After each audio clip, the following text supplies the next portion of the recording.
and that didn't work. So I decided to put some heat on it with the iron and get a chisel and a hammer. We got one out so far, and it looks like there might be a little super glue left on the threads. There's some kind of white or gray looking substance. It's not a bent thread, that's super glue, I think, if you can see it. So we're going to try to get the second one out the same way. I've had the heat on it for about 10 minutes, and I'm going to give it a shot right now. So here it goes.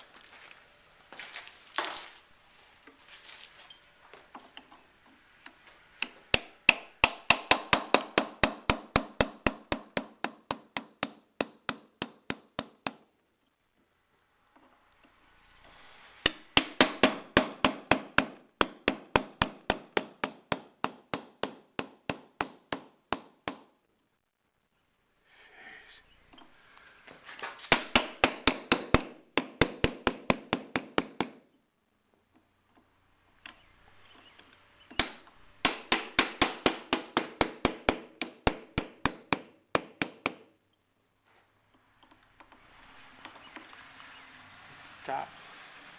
Stop.